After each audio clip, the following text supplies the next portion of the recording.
Imagine you step outside on a summer morning. The sun is rising, the light is warm on your face, everything feels safe, everything feels as it should be. You are standing 330,000 Earth masses away from the most powerful object in our solar system, and it is slowly, methodically, irreversibly changing the conditions that make your life possible. The sun is not your friend. It is a nuclear furnace 4.5 billion years old, burning through its fuel at a rate of 600 million tons of hydrogen per second. It is the reason life exists on Earth, and it is the reason life on Earth will eventually end. Not because it will explode, not because it will suddenly change, but because it is doing exactly what it has always done, and what it has always done is getting slowly, steadily, permanently more intense. Before we go further, if this video makes the sky look different to you, if the morning light feels like something you need to understand more deeply, hit that like button and subscribe to Cosmos Insight. Every subscriber helps us keep making these documentaries. Now, let's look at the sun. The sun is a main sequence star. This means it is in the stable, long-burning phase of its life. The phase where it fuses hydrogen into helium in its core, releasing enormous amounts of energy in the process. This phase lasts approximately 10 billion years for a star the size of our sun. We are currently about 4.5 billion years into it. That sounds stable. That sounds safe. But here's what stable actually means for a star. As the sun fuses hydrogen into helium, the helium accumulates in the core. Helium is denser than hydrogen.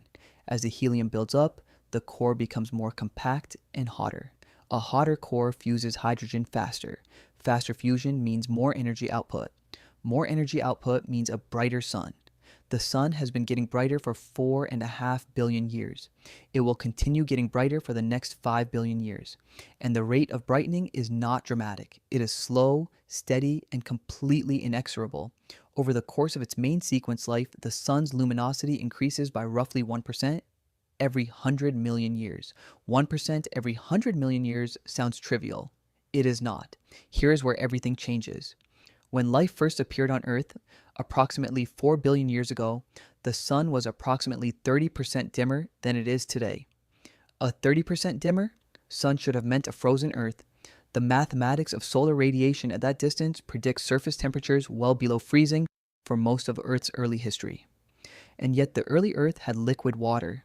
It had oceans. It had the conditions for life. This is called the faint young sun paradox. The sun was too dim to warm the Earth, and yet the Earth was warm. The resolution involves early atmospheric chemistry.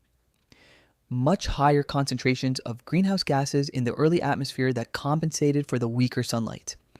But here is the thing about that compensation. It was a balance. A specific chemical balance between a dimmer sun and a thicker greenhouse atmosphere. That balance has been shifting for 4 billion years as the sun has brightened. And the compensation mechanisms, the natural systems that kept Earth's temperature in the habitable range as the sun brightened, have been working slowly and without us noticing to keep pace with a sun that keeps getting more powerful. Those compensation mechanisms have limits, but here's the problem. The compensation is already starting to fail. The long-term carbon cycle is Earth's primary thermostat. Carbon dioxide in the atmosphere is dissolved by rainwater, carried to the oceans, and eventually locked in carbonate rock through geological processes. As the sun brightens and the Earth warms, silicate weathering, the chemical process that removes carbon dioxide from the atmosphere, speeds up. More carbon dioxide is removed. The greenhouse effect weakens. The Earth cools back toward the habitable range. This is an elegant system. It has been keeping Earth habitable for 4 billion years. But it works by removing carbon dioxide from the atmosphere, and there is a lower limit to how much carbon dioxide the atmosphere can lose before the consequences become catastrophic in a different direction. Plants need carbon dioxide to survive.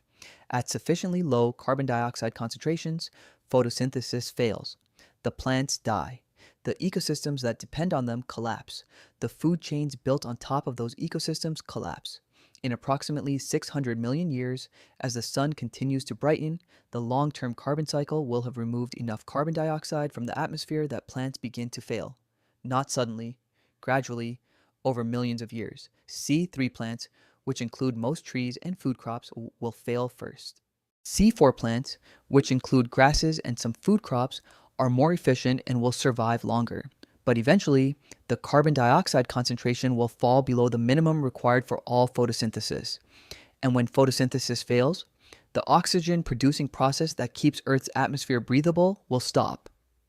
Complex animal life, everything from insects to fish to mammals to humans, depends on oxygen. Without photosynthesis producing oxygen, atmospheric oxygen levels will decline.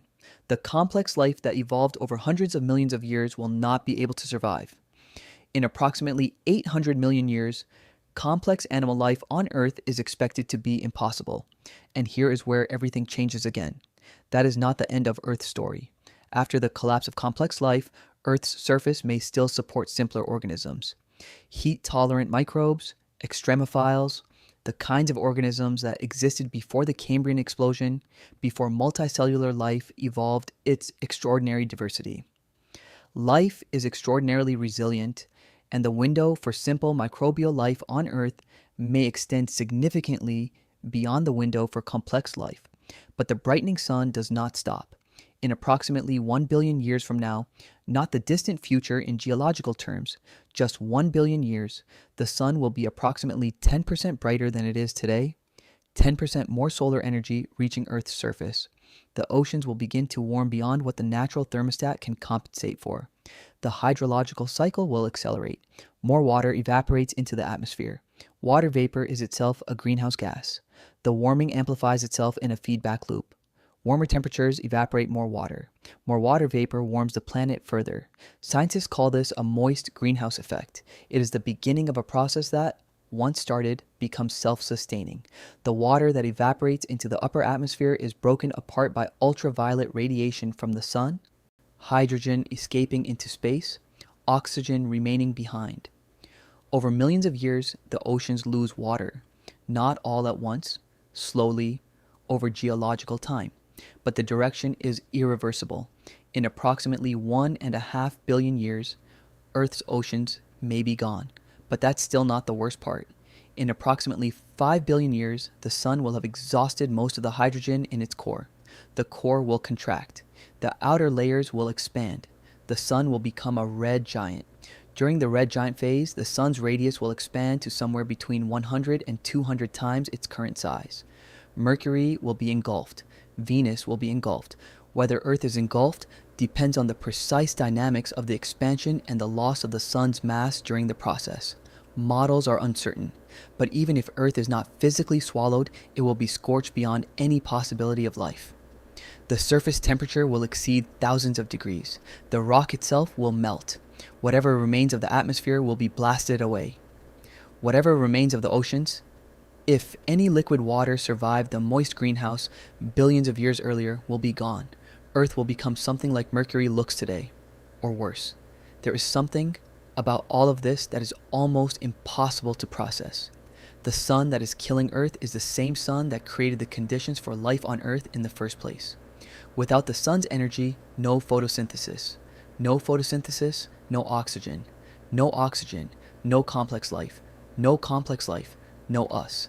The sun gave us everything, and the sun is taking it back.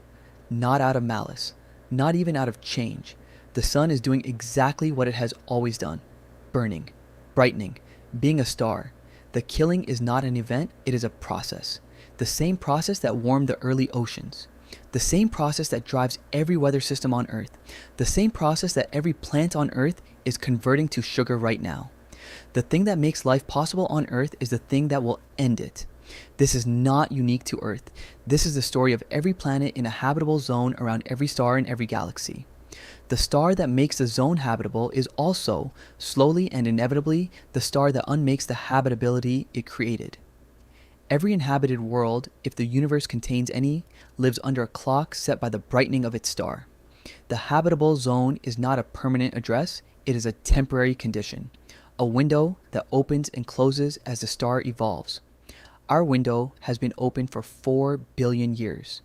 In approximately 500 million years, it begins to close. Here is what stays with you. You step outside on a summer morning. The sun is rising. The light is warm on your face. The sky is blue. The plants around you are growing, turning sunlight into oxygen, into food, into the air you breathe. Everything that is happening right now This exact moment is the window. This is what the habitable zone looks like from the inside. Warm enough for liquid water, cool enough for complex chemistry, bright enough for photosynthesis, stable enough for civilization.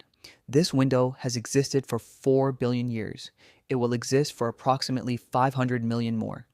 500 million years sounds like forever. In geological terms, it is not. It is approximately the same length of time that has passed since the Cambrian explosion, since the first complex animal life appeared in Earth's oceans. We exist in the middle of the window, not at the beginning, not at the end, but in the middle of a precisely defined period of habitability that the sun created and the sun is slowly ending. The morning light on your face is real. The warmth is real. The blue sky is real. The photosynthesis happening in every leaf around you is real. And it is all running on a timeline set by a nuclear furnace 93 million miles away that has been brightening for 4.5 billion years and will not stop. Look at the sun tomorrow morning. Not directly, never directly, but look toward it. Feel the warmth. That warmth is the most extraordinary gift in the solar system, and it comes with an expiration date